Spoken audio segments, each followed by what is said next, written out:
This is Sajid Ahmed with you all.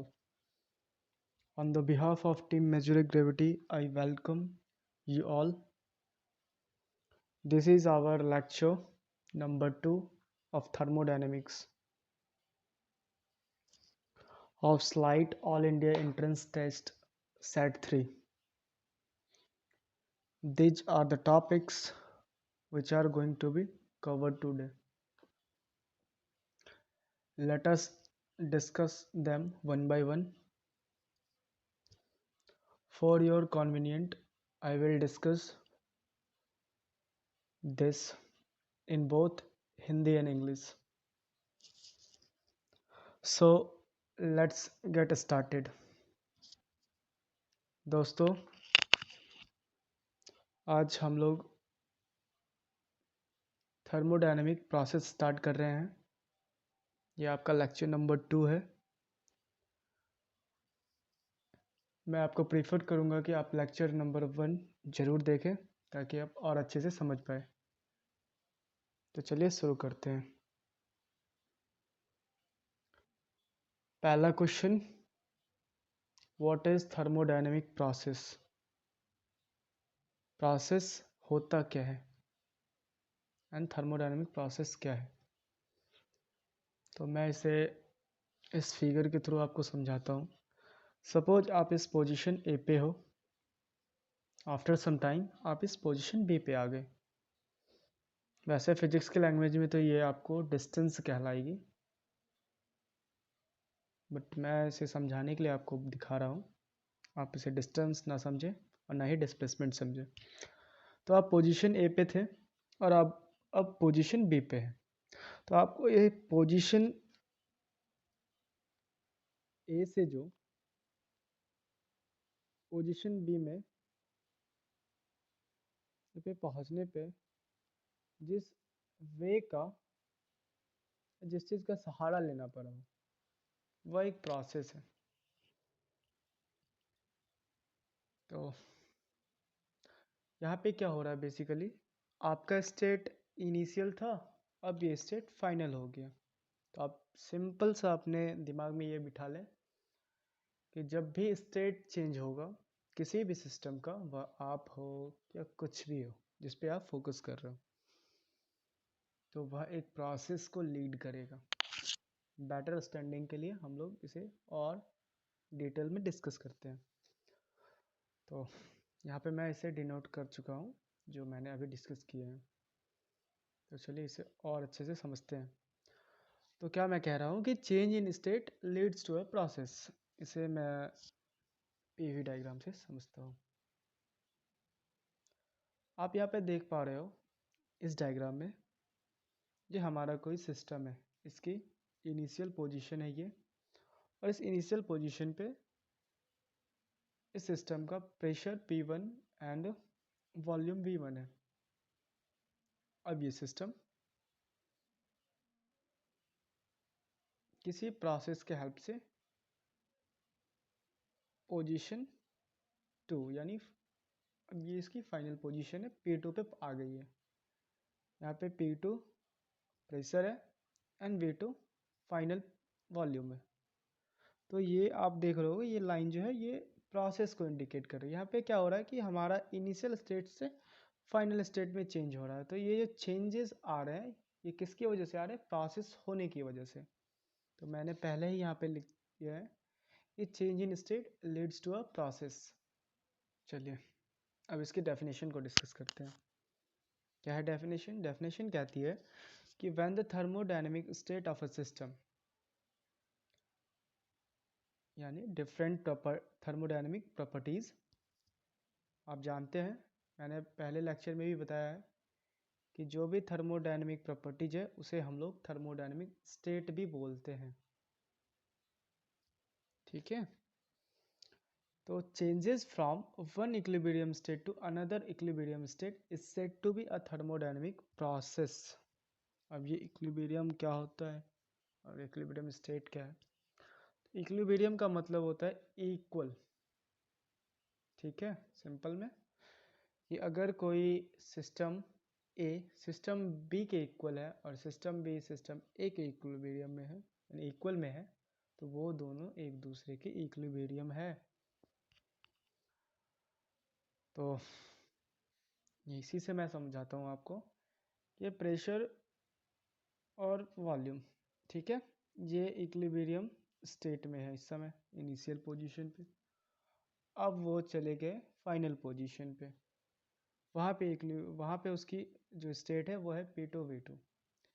If P1 equal to P2 and V1 equals to V2, तो यह क्या हो गई, ये इक्विलिब्रियम हो गई स्टेट इनकी, ठीक है। डेफिनेशन के थ्रू समझते हैं। ये डेफिनेशन क्या कह रहा है कि when the thermodynamic state of a system, कोई सिस्टम है, यदि उसका थर्मोडायनेमिक स्टेट एक इक्विलिब्रियम स्टेट से दूसरे इक्विलिब्रियम स्टेट में चेंज हो रही है, तो हम उसे एक प्रोसेस बोलेंगे, ठीक है। आप इस फिगर के थ्रू समझ रहे होगे। चलिए हम लोग डिस्कस करते हैं कि थर्मोडायनेमिक जो प्रोसेस है उनके टाइप्स कितने होते हैं। There are two types of thermodynamic process. One is reversible process and another one is irreversible process. I will discuss them one by one. Let us discuss reversible process. Reversible process, यह word सुन के आपके दिमाग में क्या आ रहा है कि reverse का मतलब क्या होता है, और अगर इसके साथ प्रोसेस लग गया तो क्या इसका मतलब बन रहा है। आप सोच रहे होगे उल्टा प्रोसेस। क्या उल्टा प्रोसेस, कि भाई ये एक जगह से दूसरे एक जगह गई थी और वापस उसी जगह पे आ गई, तो वह प्रोसेस रिवर्सिबल प्रोसेस होगी, ऐसा सोच रहे हो आप।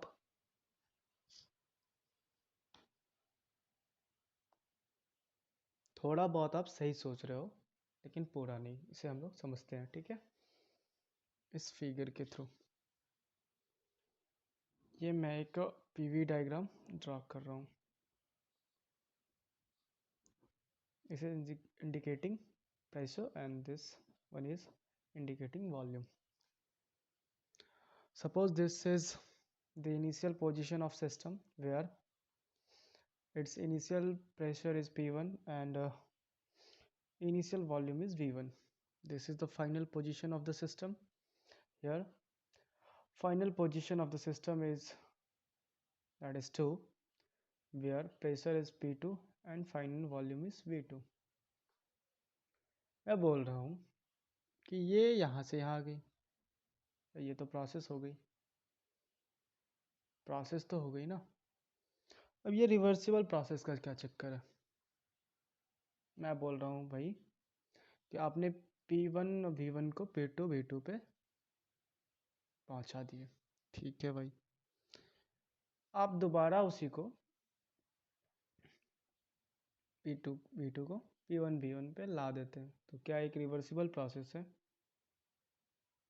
या फिर आप इस बात के थ्रू ना सही इस बात के थ्रू चले जाते हैं, तो क्या यह रिवर्सिबल प्रोसेस है, या फिर यह प्रोसेस एक रिवर्सिबल प्रोसेस है। क्या आप इस बात के थ्रू इनिशियल को फाइनल पोजीशन पे या फिर फाइनल को इनिशियल पोजीशन पे ले आते हैं, इसे डिस्कस करते हैं हम लोग। फिलहाल के लिए मैं बता देता हूँ, this is denoting reversible process and why this is not, we will discuss it later. तो रिवर्सिबल प्रोसेस होता क्या है, डेफिनेशन पे आने से पहले मैं आपको एक एग्जांपल देता हूँ। आप छत पे हो, ठीक है, आप पढ़ रहे थे, सडनली हुआ क्या कि आपका एक पेज उड़ के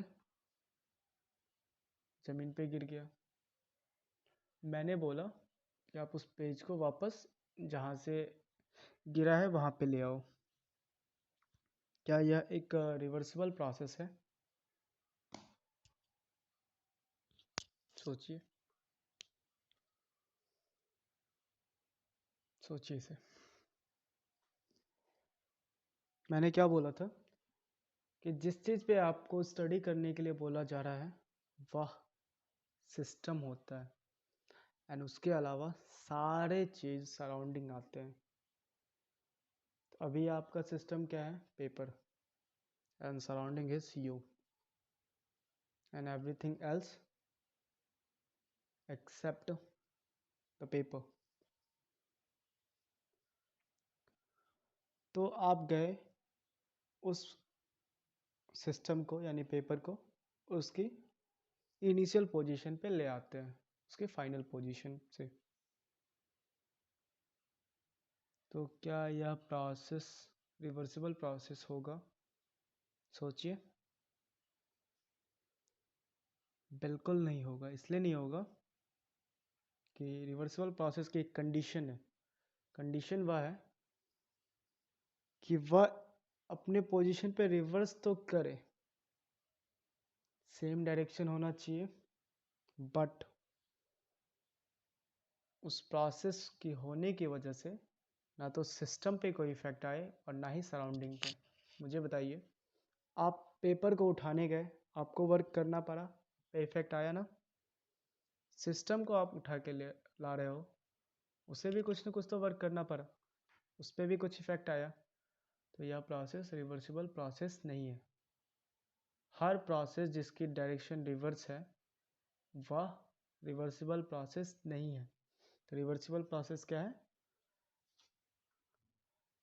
let us discuss it. Okay, a process is said to be a reversible process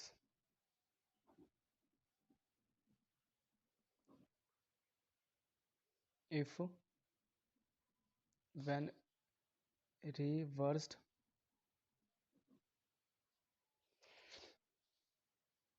in the direction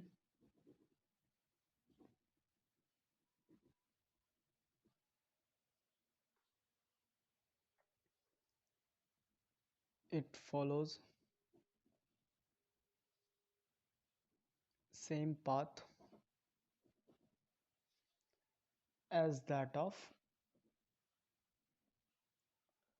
forward path, but there is a condition, and the condition is without leaving the effect on the system and surrounding। इसे और भी अच्छे से समझते हैं। ये हमारा cylinder है और इसमें मैंने एक पिस्टन लगा दिया है। इस सिलेंडर में कुछ गैस भरे हुए हैं, ठीक है। अब मैं टेम्परेचर रेज करता हूँ, ठीक है। मैंने कुछ टेम्परेचर बढ़ाया, इसकी वजह से ये क्या हुई कि ये पिस्टन जो है हमारा, जिसकी इनिशियल पोजीशन P1 है, ये कुछ वर्क कर रहा है, ओके। और ये वर्क करने के बाद ये फाइनल पोजीशन P2 पे आ जाती है,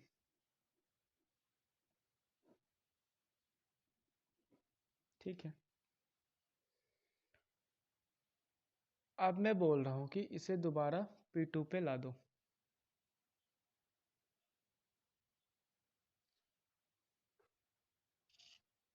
कैसे लाओगे आप P2 पे?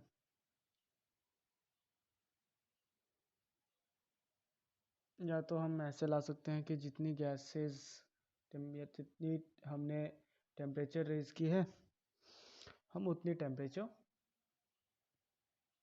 डाउन कर देते हैं, ऑटोमेटिक वो आ जाएगी अपनी पोजीशन पे। या फिर हम कुछ प्रेशर लगाते हैं, वर्क करते हैं, तो क्या होगा। तो इसका जो कहने का मतलब है, जो सिंपल सा मतलब है वो ये है कि जितना वर्क पिस्टन P1 को P2 पे ले जाने में लगा, यदि उतना ही work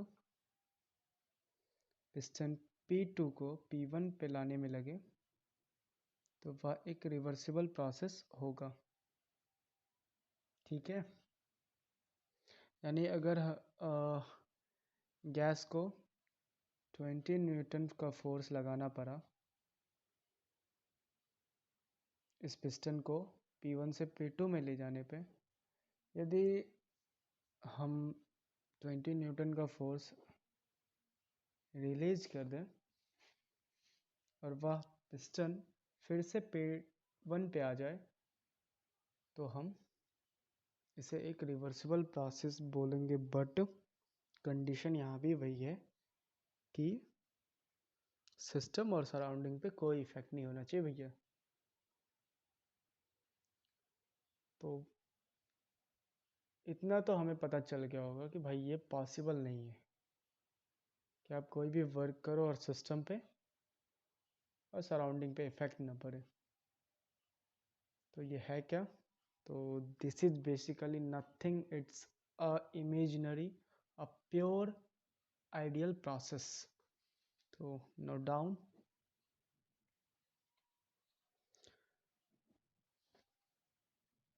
reversible process is an imaginary or ideal process।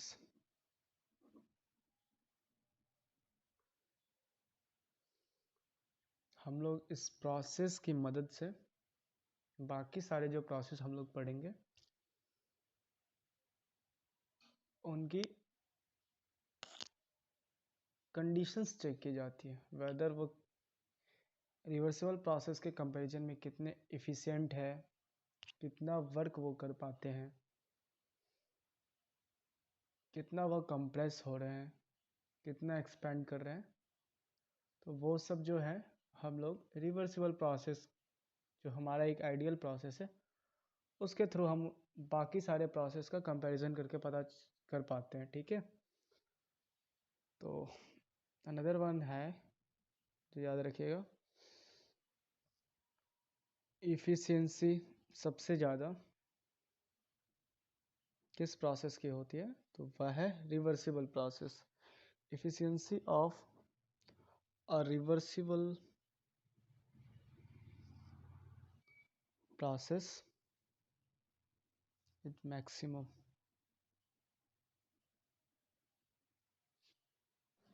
जो रिवर्स नहीं हो सके। आपने इरिवर्सिबल चेंज तो पढ़ा होगा, क्या था वह, एक बार जो चेंज हो गई वह दोबारा अपने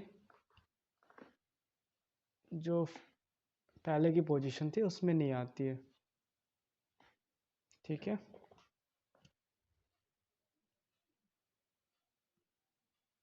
जैसे आप लोग केमिकल चेंज भी बोल देते केमिस्ट्री में आई थिंक। तो चलिए, रिवर्सिबल तो प्रोसेस हमने पढ़ लिया, अब इरिवर्सिबल प्रोसेस को जानते हैं होता क्या है। मैं डेफिनेशन के थ्रू इसे बताता हूँ। तो an irreversible process is a process, तरह का प्रोसेस है that can not return what, क्या भाई, बोथ द सिस्टम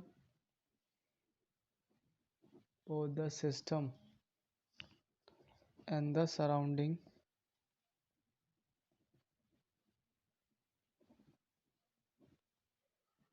to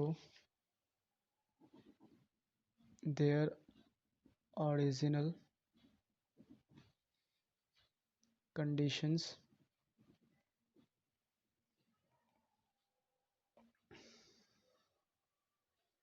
मतलब that is the system and surrounding would not return to their original conditions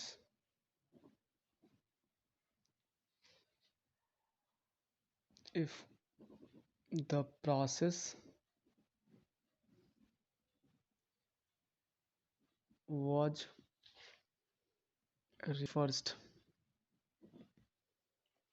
मतलब एक बार चेंज अगर उसके स्टेट में हो गई तो दोबारा वो अपने इनिशियल स्टेट पे नहीं आता है। तो कौन कौन से कारण हैं वो हम लोग डिस्कस करते हैं, ठीक है, one by one. Methods which makes the process irreversible. पहला जो है वो है हमारा फ्रिक्शन। फ्रिक्शन कैसे इरिवर्सिबल प्रोसेस का कारण है।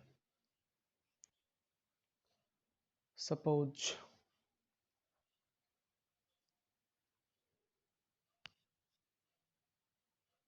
आप बहुत बदमाश हो, आपको आपके फादर घर में घसीट के ले जा रहे हैं, ठीक है।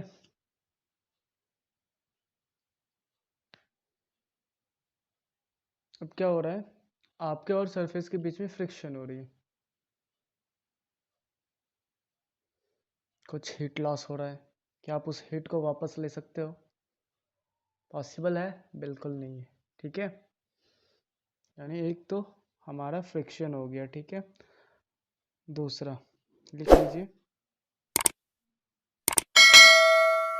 इसमें कि किसी दो सरफेस के बीच में जब फ्रिक्शन हो रही है तो उसमें एक हीट का भी लॉस होता है। तो आप इस हीट को वापस नहीं कर सकते, जो कि उस प्रोसेस को इरिवर्सिबल बना देता है। Second one is free expansion, we will discuss it later. Third one is mixture of fluids, you will better understand this when we will discuss entropy. Entropy is a proper topic, we will discuss it later. Now जो चौथा कारण है वह ये है, heat transfer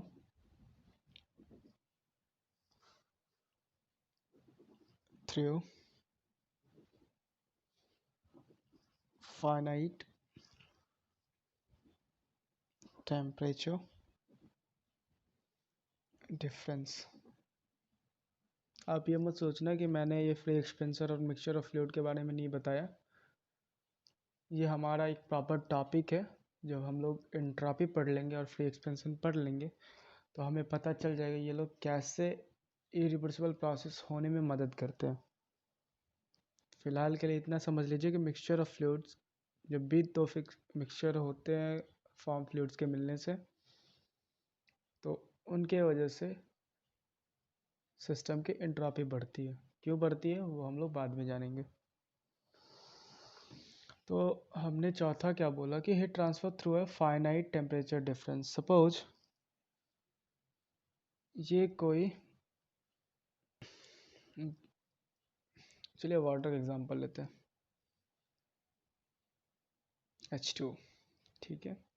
ये 80 degree पे है,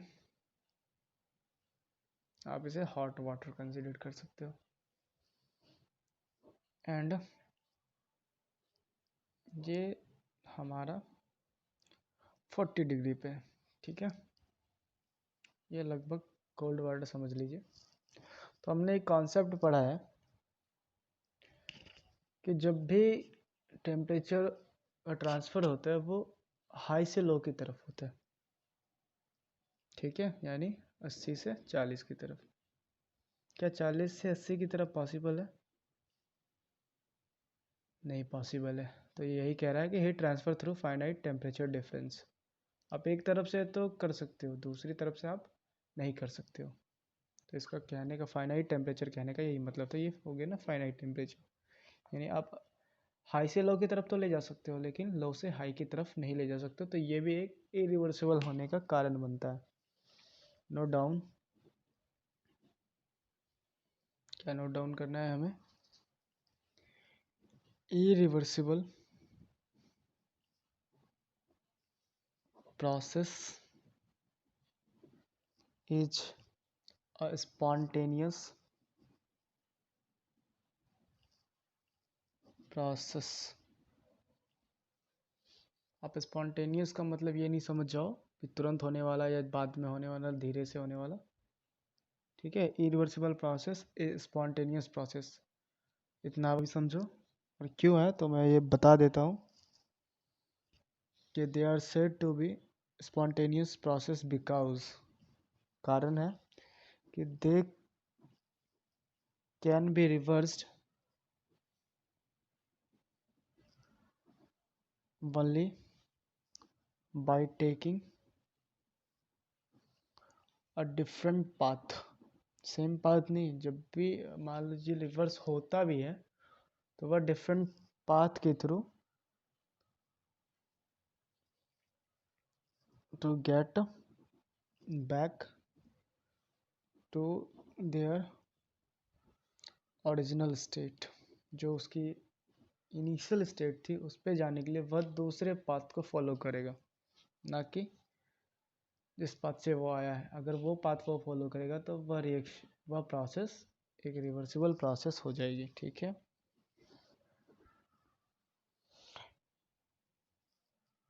अब इन दोनों प्रोसेस को कंबाइंडली हम लोग प्रेशर वॉल्यूम डायग्राम के थ्रू समझ जाते हैं। Note down, most important thing जो मैं आपके साथ डिस्कस करना चाह रहा हूँ, एग्ज़ाम में क्वेश्चन आते हैं,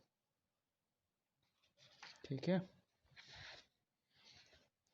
क्या क्वेश्चन है? मैंने बोला कि area of pressure and volume diagram gives work.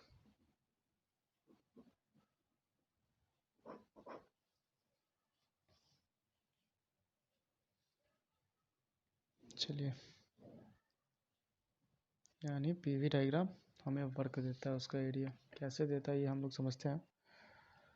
Suppose ये प्रोसेस, इस प्रोसेस में इनिशियल पोजीशन इसकी P1 B1 है, ये कोई, और यहाँ पे अब इसकी ये फाइनल पोजीशन P2 V2 यहाँ पे है, ठीक है। तो ये इस प्रोसेस के थ्रू आया, ठीक है। तो ये जो हमारा है area, it will gives work, ठीक है। ये एक रिवर्सिबल प्रोसेस है, आप देख सकते हो कि सेम पाथ, रिवर्स डायरेक्शन भी दोनों सेम है। अभी हम लोग इरिवर्सिबल का डायग्राम ड्रा करते हैं। इरिवर्सिबल प्रोसेस कभी भी अपने इनिशियल स्टेट पे सेम पाथ से नहीं आएगी। सपोज अभी इस समय ये इसकी इनिशियल स्टेट ये थी P1 B1, ये P2 V2 पे इस पाथ के थ्रू आई, तो इसकी जो अब पाथ होगी वो हमेशा उससे डिफरेंट होगी। तो ये आप देख सकते हो कि हमारा पाथ बढ़ा तो हमारा वर्क भी बढ़ा, ठीक है। तो ये पीवी डायग्राम हमें PV, this is V, this is P, PV diagram always gives work. ये नोट डाउन कर लीजिए, हमेशा पूछे जाते हैं। ये किसकी फिगर है? ये रिवर्सिबल प्रोसेस की फिगर है।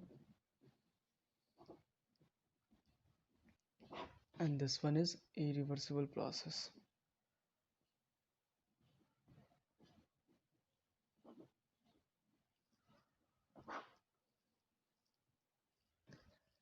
हमने अभी तक दो प्रोसेस को पढ़ लिया है।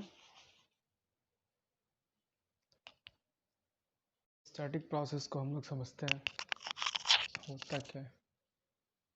यानी क्वाजी और स्टैटिक का मतलब आपको बता दिया कि क्वाजी का मतलब ऑलमोस्ट यानी बहुत हद तक एंड स्टैटिक रेस्ट। तो a quasi-static process is a thermodynamic process which occurs infinitesimal slowly।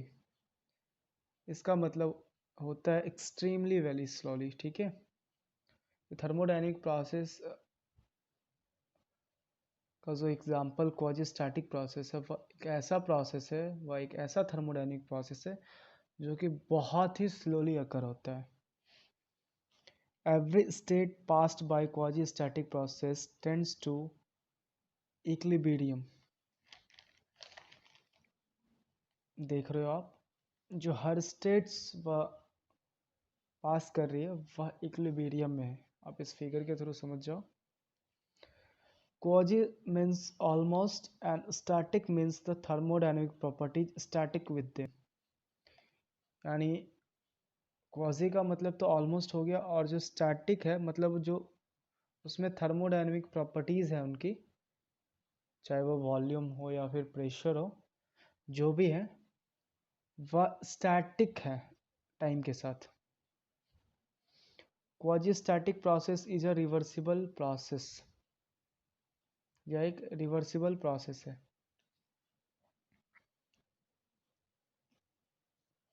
चलिए हम इसे और अच्छे से जानते हैं फिगर के थ्रू। ये फिगर है। As an figure the piston cylinder assemble. ये जो पिस्टन सिलेंडर हमारा असेंबल है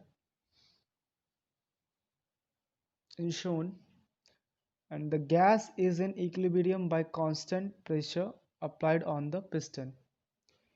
ये ये हमारा पिस्टन है, इसके नीचे गैस फिल्ड है, इसके ऊपर हमने एक वेट रख दिया है। ठीक है, अभी तक ये इक्विलिब्रियम स्टेट में है। ठीक है, कांस्टेंट प्रेशर होने की वजह से। And it states can be represented by thermodynamic properties P1, V1 and T1। ठीक है, प्रेशर, वॉल्यूम एंड टाइम से हम लोग इसको रिप्रेजेंट करते हैं। चलिए इस को और अच्छे से समझते हैं। मैं ये इस फिगर के थ्रू आपको समझाता हूँ कि आप इस फिगर में देख रहे होंगे कि हमारा ये एक पिस्टन सिलेंडर का असेंबली है। इसमें इसमें गैस फील्ड है। ठीक है, उसके ऊपर हमारा पिस्टन है। पिस्टन के ऊपर हमने एक वेट को रख दिया है। अब हम क्या कर रहे हैं कि ये अभी इक्विलिब्रियम में है। क्यों है? क्योंकि प्रेशर हमारा कांस्टेंट है। मान लेते हैं जो थर्मोडायनेमिक प्रॉपर्टीज़ हैं इनकी, वह pressure P1, volume V1 and time T1 है। ठीक है, अब क्या होता है कि अगर हम लोग वेट्स को सडनली रिमूव कर दें, हटा देते हैं यहाँ से, ठीक है, अभी क्या होगा, गैस उस पिस्टन पे अपना फोर्स एक्ट करेगा और इसकी वजह से क्या होगी कि ये पिस्टन उठ के ये स्टॉपर के पास आ जाएगा।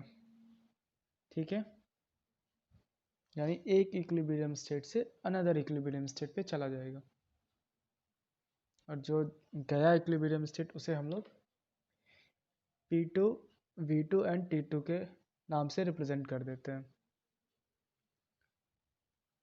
Now in between states are not in equilibrium. लेकिन ये जो बीच का चल रहा है इसका प्रोसेस, ये जो धीरे धीरे पहुंचा या फिर सडनली पहुंचा, वह इक्विलिब्रियम में नहीं है। ठीक है, ये अचानक पहुंच गया। तो ये क्या, कौन सा प्रोसेस है? ये स्पॉन्टेनियस प्रोसेस हो गया। इसमें जो है हमारा सिस्टम वह इक्विलिब्रियम में नहीं है। अब क्या करते हैं हम लोग कि इस वेट्स को छोटे छोटे टुकड़ों में बांट देते हैं। अब हम लोग फिर से एनालाइज करते हैं। सपोज मैंने बोला आप यहाँ से एक टुकड़ा हटा दो, इससे क्या गैस के ऊपर कोई इफेक्ट पड़ेगा? ऑलमोस्ट नहीं पड़ेगा। फिर हटा दो, ऐसे आप हटाते तो इससे क्या होगा कि अब तो गैस के ऊपर प्रेशर एक्ट करना शुरू होगा। तो लेकिन इसमें एक चीज़ मेंटेन रहेगी, वो क्या है, हमारा इक्विलिब्रियम मेंटेन रहेगा। कि मैं इसे डायग्राम के थ्रू समझाता हूँ।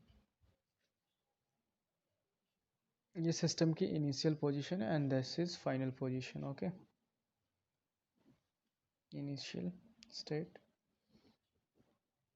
And final state.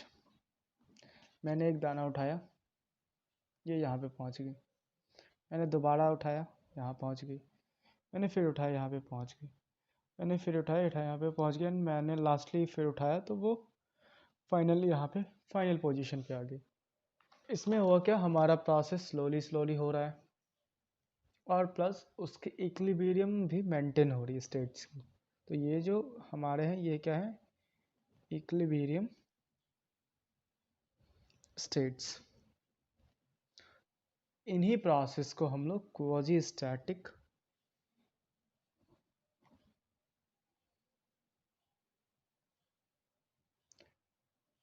प्रोसेस भी बोलते हैं। यानी वह प्रोसेस जो बहुत स्लोली स्लोली अकर हो एंड उनके इक्विलिब्रियम मेंटेन रहे। यह क्वाजी स्टैटिक प्रोसेस का एग्जांपल था, जिसमें हमने क्या देखा कि एक पिस्टन सिलेंडर अरेंजमेंट है, उसमें हमने गैस को फिल करके रखा है। हमने सडनली गैस को वेट को रिमूव कर दिया तो हमारा पिस्टन P1 से सीधा P2 पे पहुंच गया। तो ये स्पॉन्टेनियस प्रोसेस है, इसमें कोई इक्विलिब्रियम मेंटेन नहीं हुई। लेकिन हम क्या करते हैं कि अब उन्हीं वेट्स को टुकड़ों में बांट देते हैं और स्लोली स्लोली एक एक करके निकालते हैं। तो इससे क्या हो रहा है कि सिस्टम पे भी ज़्यादा इफेक्ट नहीं आ रहा है और वो स्लोली स्लोली वर्क कर रही है। तो इसके वजह से क्या हो रहा है कि उनका इक्विलिब्रियम मेंटेन है। तो इसी प्रोसेस को हम लोग क्वाजी स्टैटिक प्रोसेस बोलते हैं, जिसकी डेफिनेशन थी कि a quasi static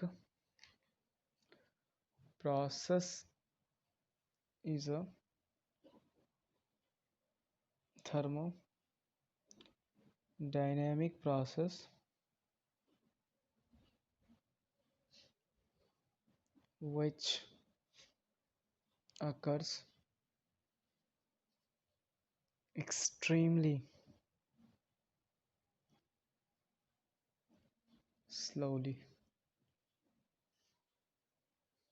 Another one, note down. Every stage passed by quasi-static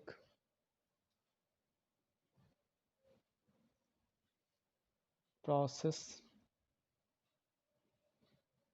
tends to equilibrium. Okay.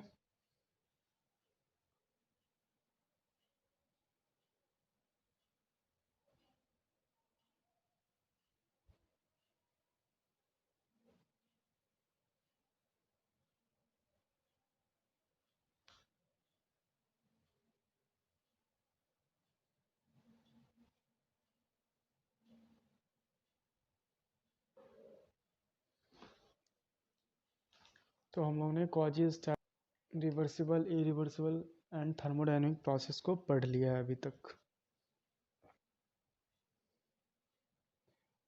Note down, every reversible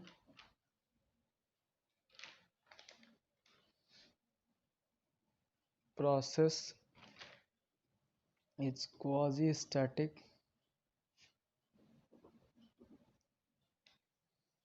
but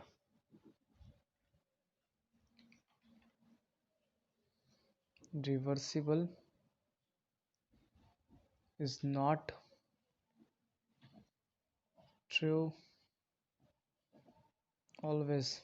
ये इम्पॉर्टेंट है, इसे याद रखिएगा कि सारे reversible process quasi static process होते हैं, हो सकते हैं, ठीक है, लेकिन सारा reversible process quasi static process हो यह पॉसिबल नहीं है। क्यों नहीं है? तो इनका एक एग्जांपल मैं लिख देता हूँ।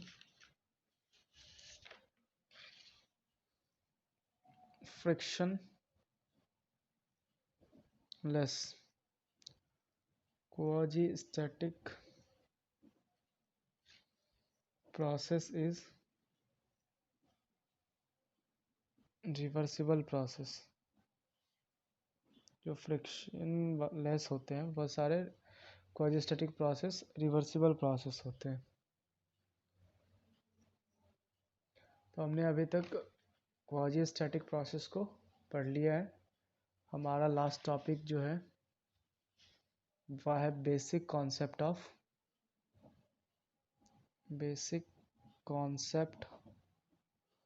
Of ideal gas.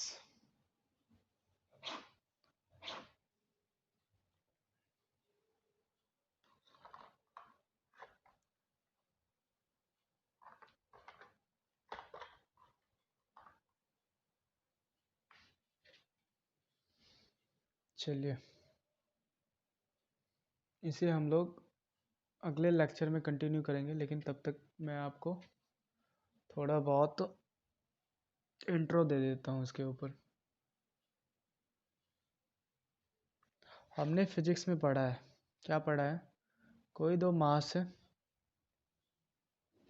सपोज वो m1 एंड m2 है, तो वो क्या करती है? आपस में हमेशा एक दूसरे को अट्रैक्ट करती है ना।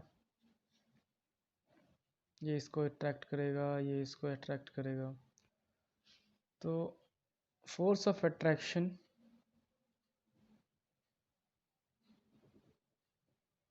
का फॉर्मूला हमारे पास क्या है? G1 G m1 into m2 upon r square. ये हमारा फॉर्मूला है।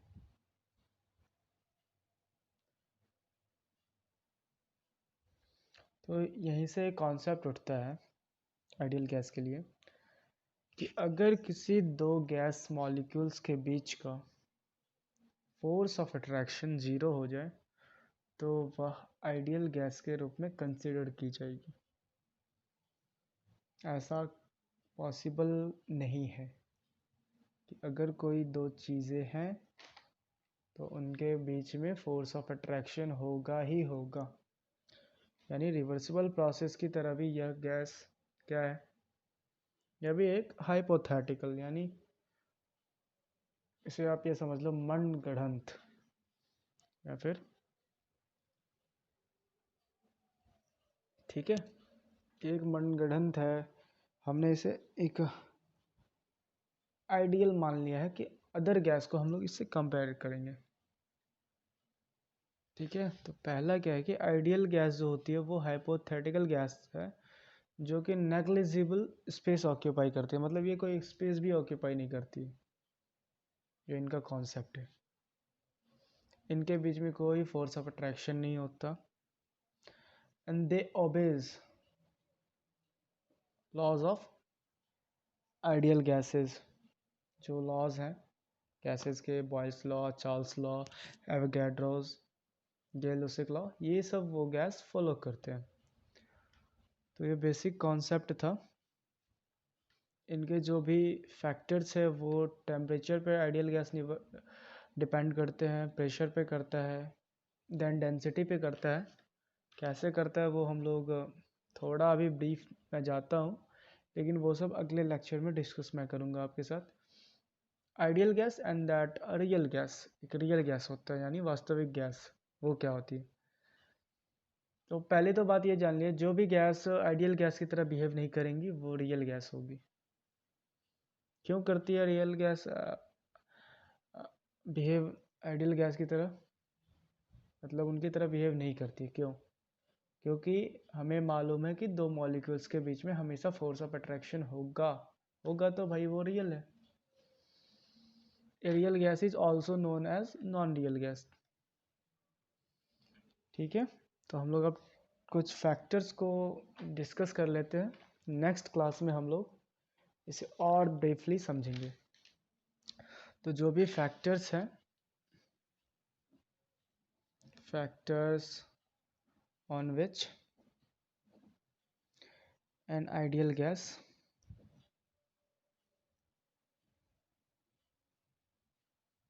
बिहेव्स आइडियल,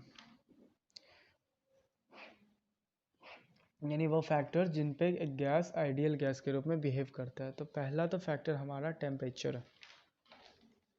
ठीक है, टेम्परेचर है, और वो कैसे है ये हम लोग डिस्कस करते हैं। मैं ऐसे ही फिगर के थ्रू आपको समझाता चलता हूँ। अब हो क्या रहा है कि जब इन दो मॉलिक्यूल्स को, आप इन मॉलिक्यूल्स को हीट दोगे, ठीक है, कुछ हीट दोगे, तो वह क्या करेंगे, कोई इधर भागेगा, ठीक है, कोई उधर भागेगा। यानी जब टेम्परेचर बढ़ेगा तो इनके बीच का जो ये डिस्टेंस है, ये देखिए, ये इधर भाग रहा है, ये उधर भाग रहा है, ठीक है, ये है हमारा, ये क्या कर रहा है, ये इधर भाग रहा है, ये इधर भाग रहा है। अभी तो इसकी डिस्टेंस r² थी। अब ये इधर उधर भागने की वजह से क्या हो रहा है कि इनके बीच का डिस्टेंस बढ़ रहा है टेम्परेचर राइज होने की वजह से। यानी इससे क्या हमें पता चलता है कि जितना टेम्परेचर बढ़ेगा उतना ही डिस्टेंस बढ़ेगा। और जब r² यानी इस डिस्टेंस की वैल्यू बहुत ज़्यादा हो जाएगी तो फोर्स ऑफ अट्रैक्शन की वैल्यू 0 के पास चली जाएगी। यानी जो इनके बीच का ये एफ, जो आप देख लो कि एफ ऑफ अट्रैक्शन है, ठीक है, इसमें अगर मैं r² की वैल्यू बढ़ा रहा हूँ, टेम्परेचर राइज होने की वजह से बढ़ रहा है, तो क्या हो रहा है कि एक समय ऐसा होता है कि एफ अट्रैक्शन की वैल्यू टेंड्स टू 0 हो जाती है। तो इस सिचुएशन में हमारा गैस आइडियल गैस के रूप में बिहेव करेगा। चलिए देखते हैं प्रेशर किस तरह से इफेक्ट करते हैं आइडियल गैस की कंडीशन को। मैं आपको इधर ही समझा देता हूँ, समझना ही है, क्योंकि ब्रीफली मैं नेक्स्ट लेक्चर में आपको, यानी लेक्चर नंबर 3 में समझाऊंगा। ऐसे ही जस्ट एनालाइज कीजिए आप जब भी किसी गैस के मॉलिक्यूल्स पे प्रेशर डालते हैं तो क्या होता है, उसको सिंपल सा समझिए आप। एलपीजी सिलेंडर से आपने देखा होगा जब वो कंप्रेस्ड यानी बहुत ज़्यादा उसमें प्रेशर दिया जा रहता है तो वह लिक्विड फॉर्म में होता है, यानी उनके मॉलिक्यूल्स के बीच का डिस्टेंस बहुत कम है। और हमें आइडियल गैस लाना है तो प्रेशर क्या होना चाहिए, यानी सबसे पहले तो हमें डिस्टेंस बहुत ज़्यादा, इतना ज़्यादा करना होगा कि उनके बीच का डिस्टेंस 0 हो जाए। और 0 तभी होगी जब प्रेशर हम बहुत ज़्यादा रखेंगे, ना कि उनको कंप्रेस्ड यानी कम रखेंगे। तो सिंपल सा बात है। ये दूसरा नंबर जो प्रेशर, कि आप प्रेशर अगर लो रखते हैं तो ये जो r² है डिस्टेंस दो मॉलिक्यूल्स के बीच का, इसकी भी वैल्यू ये धीरे धीरे बढ़ती जाएगी और एक ऐसा समय आएगा कि r² टेंड्स टू 0 हो जाएगा। और जब डिस्टेंस 0 हो गया तो ऑटोमेटिक वह गैस आइडियल बिहेव करने लगेगी। थर्ड कंडीशन हमारा है वो है डेंसिटी। वो किस तरह इफ़ेक्ट करती है आइडियल गैस को, वो हम लोग नेक्स्ट लेक्चर में पढ़ेंगे। अभी के लिए बस इतना ही, मुझे इजाज़त दीजिए। अगर कोई गलती हुई इस वीडियो में तो आप कमेंट बॉक्स में प्लीज़ कमेंट कीजिए। एंड अगर कुछ भी समझने में दिक्कत हुआ है तो आप मुझे पर्सनली भी मैसेज कर सकते हो। ये लेक्चर्स मैं सेट 3 के लिए बना रहा हूँ। प्लीज़ ज़रूर इसे देखें और ज़्यादा से ज़्यादा शेयर करें। धन्यवाद।